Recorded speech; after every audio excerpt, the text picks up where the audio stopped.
Welcome. Namaste. And welcome to all of you joining me. This is Ahmed from Canada. This is Lisa from Switzerland. Sweden, excuse me. And this is Sonia, who is my daughter from USA. So that's what she looks like. This is the first time she's been on camera. So mom and dad and daughter. And part of the reason I've wanted to have this come forward is because I believe your generation has a much greater need to be awake than my generation. I don't believe that any of us are unaware of the climate change that's occurring. And I actually wasn't particularly focusing on that climate change. The nature of my work has been enlightening the world one person at a time. And mostly it's through a process of transmission, and education in terms of how we can become more than what we've been programmed to be as human beings. To bring in that spiritual potential I know that each of us carry. But the problem with the situation is the newer models are more open to change than the older models. You know, old dogs, new tricks, that whole conversation. And that, I believe that part of the reason all of you have come is because of the crisis that mankind is now in the midst of. A transition that's coming not from our society, not from mankind, humankind. It's coming from the climate itself. To wake us up like a slap in the face that causes us to wake up. You could say we're truly in the beginning of an existential crisis, which means it has something to do with our very existence. I call it the peril. And when we're in touch with the peril, we actually activate a capacity for being that's greater than when we're swimming along in our privilege. You could say the characteristic of privilege is the freedom to be obscured or oblivious. So you don't need to pay attention to the crisis if you have enough entitlement, if you have enough privilege. And no doubt about it, we are privileged by any measure of mankind up until this last 50 years.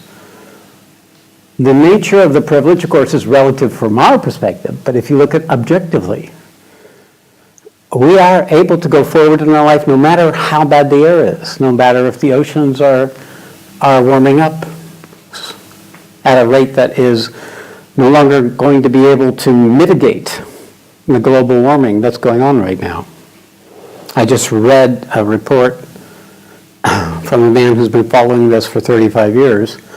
He said at this moment, the amount of heat that's being put into the global atmosphere from numbers of factors, but most primarily from mankind, humankind, is equivalent to 800,000 Hiroshima-sized nuclear bombs going off every day. Even this vast planet cannot absorb that kind of injection of heat. And what is heat is? Heat is actually going to force a change in the balance that has allowed us, mankind, to live the lives we are now able to live, to have the level of privilege that we now have. So in that context, I won't go down this line too far. Thank you. I'm back here monitoring. Yeah, she's my regulator. So remember why you're in the room here. I'm putting her in the back of the room. So I want the edginess of the opportunity to be brought forward. Because we all have our personal version of our own existential crisis. And that's actually what we're here to explore and talk about. And how does it relate to you as a human being and you as an awakening spiritual being?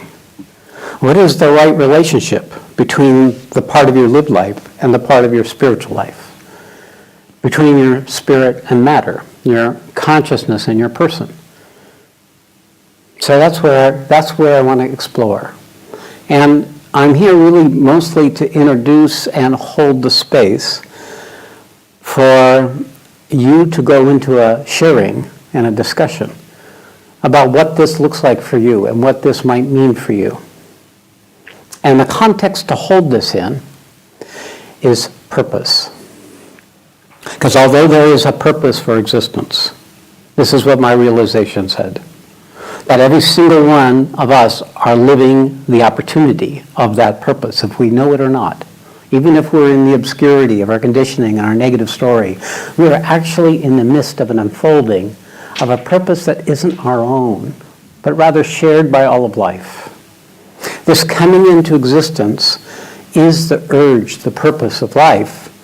For us, it's to learn, to grow, to evolve, to wake up.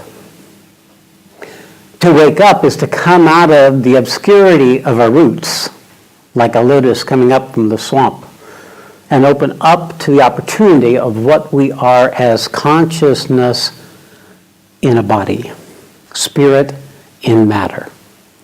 And the interplay between these two forces of spirit and matter, human and divine, is the key of the recognition of the opportunity that this purpose is moving us all towards. And for those of you who know my story, the moment of my awakening was a recognition that there was a purpose behind it, though I didn't know what that was. So there's a purpose behind each of you that brought you into this room, even though you may not be aware of that purpose. If you can become aware of that purpose, you can align with it. When you align with it, miracles start happening. Miraculous possibilities start folding out outside of the boundary of what you've been able to know up to now. All right, well, thank you. Thank you, thank you, thank you. Because we're really here with a shared purpose, actually, no matter how we might language this. We are a community of human beings that are in this transitional period, where an opportunity for humanity is in the process of shifting in response to what's happening in the collective consciousness. So may this continue in some form beyond this one meeting, because I do believe that what can happen in relating to others of like-mindedness is you can create synergies that are way beyond any one of you, that can open up and affect all the people you are connected with, that are connected to you, and through them, the rest of the collective consciousness.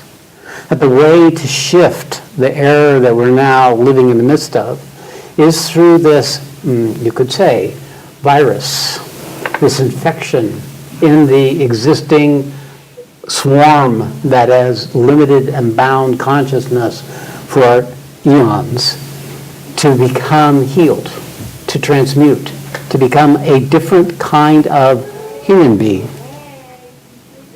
In the Bhagavad Gita, it says about the nature of this cycle that occurs. It's really nature that does it. It's actually not nature itself. It's rather, you would say, the organizational principle of consciousness that periodically, as consciousness will rise and it will fall, and then it will rise and it will fall, in an ever evolving upward spiral of possibility. And that because of this field of consciousness is eternal, we are all in the fulsome. We're just particles being swept along in a current of purpose that we can't see, and we're not really responsible for except when we wake up.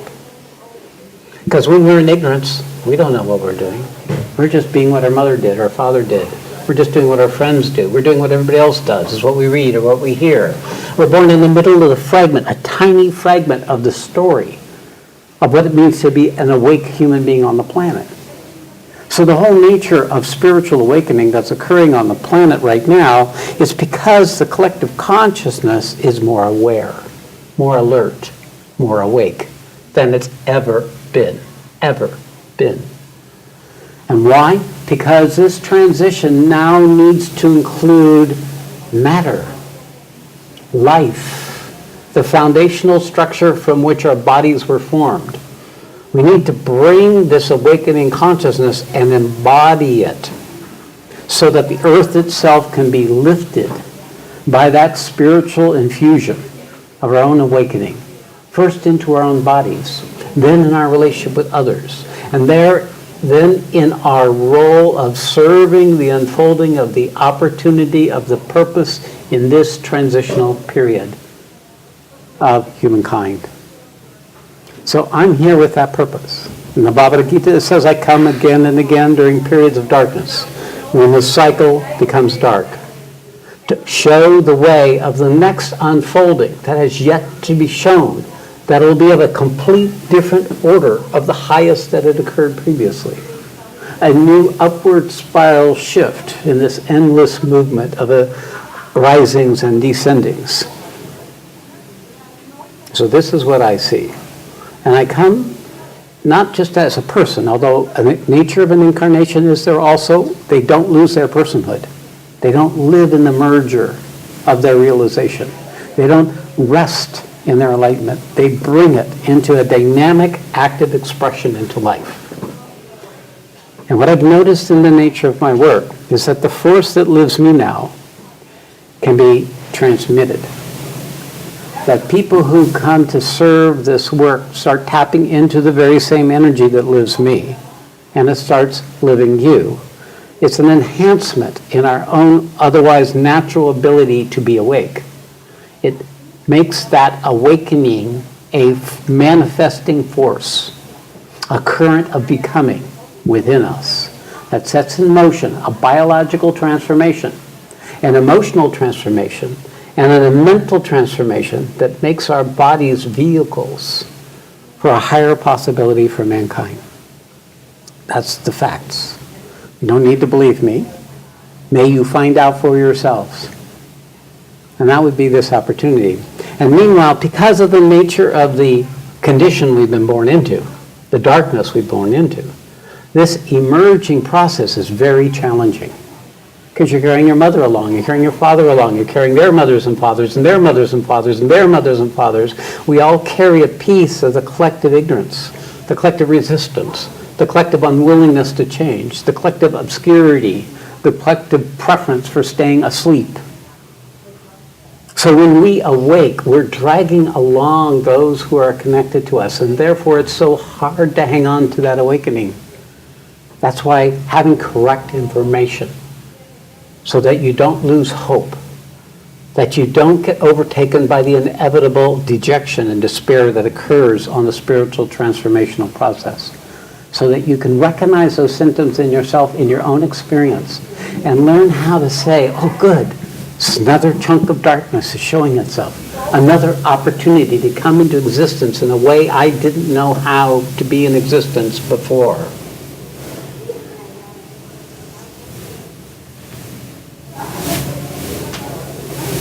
Okay, for me this is a plain and obvious truth, and it's the only thing I speak about. But for you, I realize it may not be, or it may be still emerging. But what I want to say about this is that if you can start collaborating with each other in a shared recognition of your own process, that something powerful and true can come into the world that can make a very, very real difference.